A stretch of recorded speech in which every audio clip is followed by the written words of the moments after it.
Testing 1 2 test. What's going on, guys? Sam Productions here, back with another top 10 for y'all today. And now I'm going to talk about my top 10 best movies of 2016. Oh, but I remember how terrible 2016 was. Like, 2016 was probably the worst year of my life. Like, it was the worst year. Well, I definitely had also worst years that have worse moments, like in 2020 and 2022. That year was probably the most depressed and most anxiety I felt because it was after I graduated high school and my life was kind of in shit, honestly. So I was dealing with a lot during that time. So yeah, it wasn't exactly a good year for me. But yeah, when you talk about my life, we're talk about movies, and there were still some good movies that came out this year, honestly. And I'm definitely very excited to talk about with you guys. So I hope you all enjoy. Let me know your favorite movies 2016 down below in the comment section. So, and not beyond the bush, let's get to the list. But of course, as always, let's get to the honorable mentions.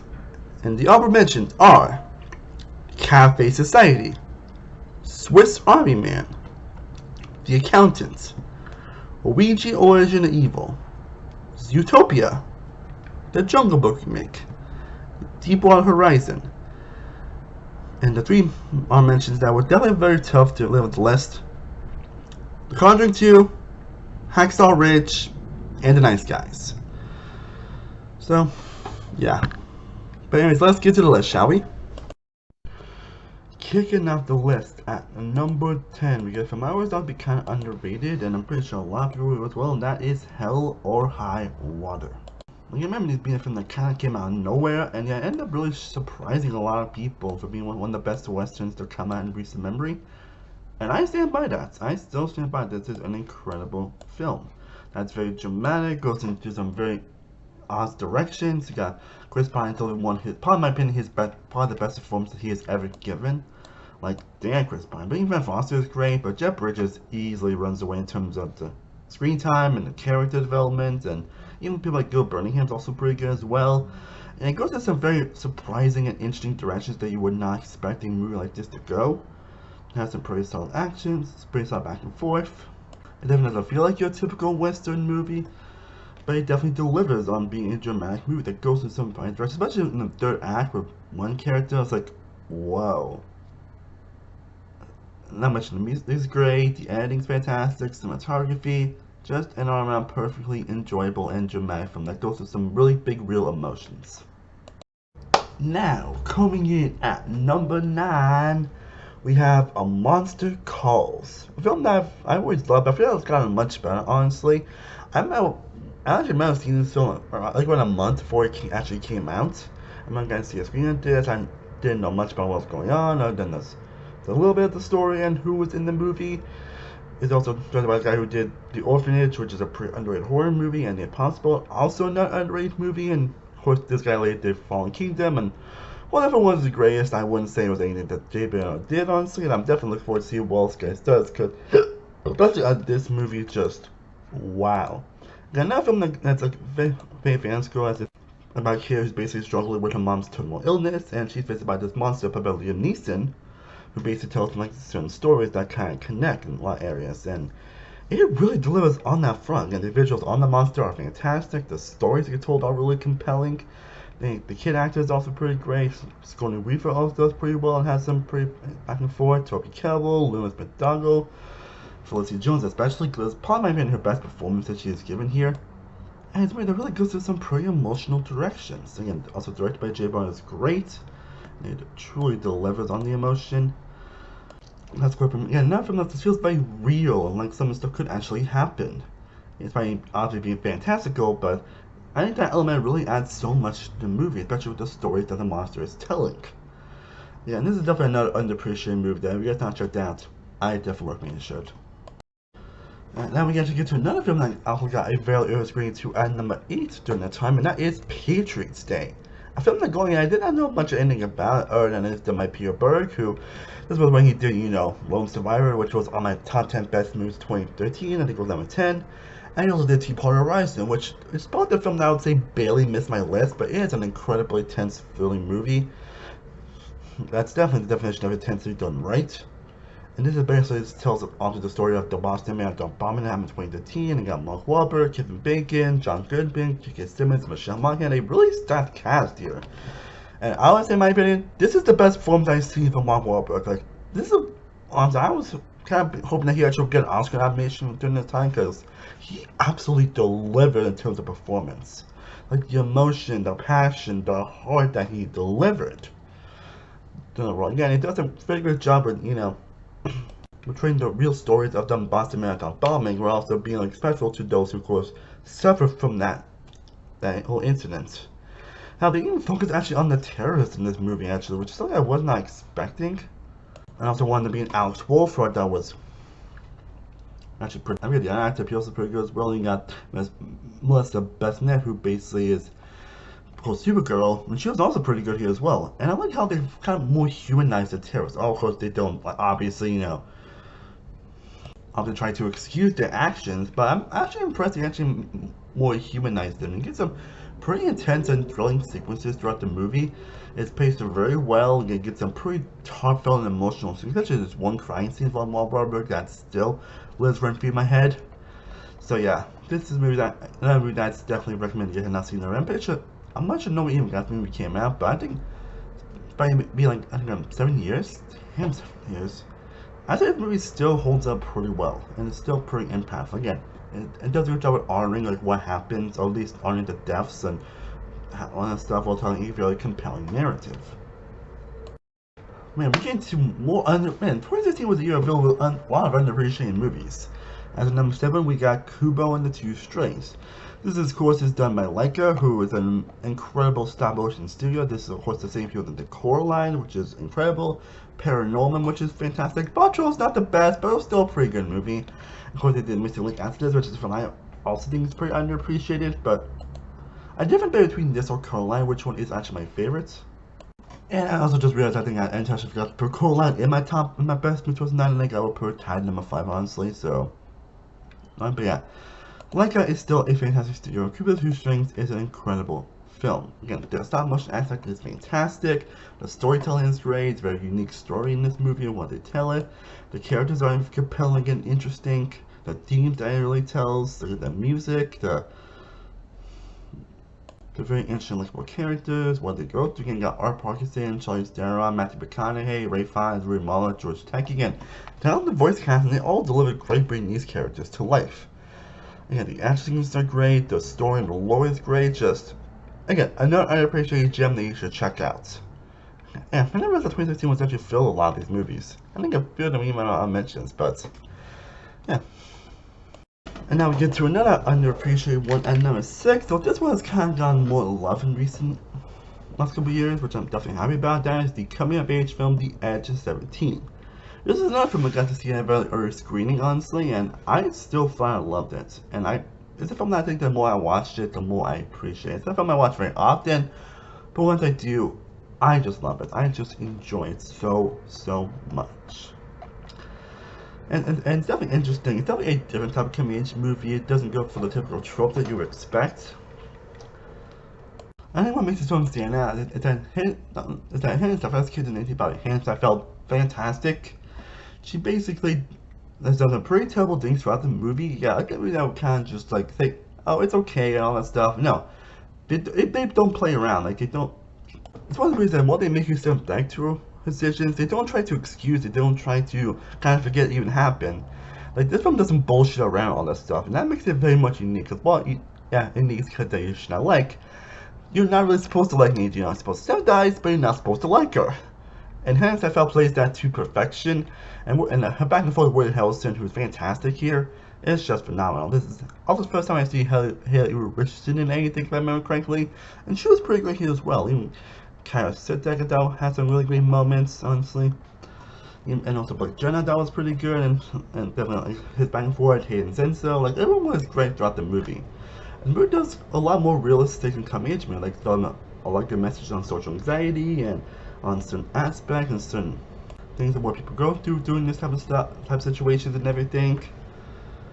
And all this stuff is pretty emotional and pretty investing throughout. And they don't bullshit them trying to make anything feel like a sympathetic character. They actually they don't bullshit around with that, and that kind of makes it more stand out. And this is some pretty emotional moments on, especially towards near the end of the movie. So yeah, another movie that you're gonna check out, it's definitely recommended. It's also pretty hilarious, charming, heartfelt. And has a pretty satisfying ending. Now, coming in at number 5, a film that actually dropped one spot in my last ranking, but it's more just I think I found one movie to be a lot more fun. I enjoyed the movie a lot more, but that's not choose any but the movie. But my number 5 is Deadpool. Now, I remember the hype around this movie in 2016, like people were excited about an actual Deadpool movie. Because this movie has been kind of touched on for a while, and people have been wanting to sense, what happened in X-Men Origins of Wolverine. And honestly, I think like 7.5 years later, this movie is still hilarious. This movie is still top tier hilarious. It's basically what you want from a Deadpool movie. It's funny, it came out in 2016, obviously. It still kind of feels a film you can still watch and still enjoy. And yeah, Ryan Reynolds plays the crap out of this character. Like, you can tell that he's having the time of his life. I mean, it's the point where pretty much most of his characters out of this movie are pretty much just a common copy of Deadpool.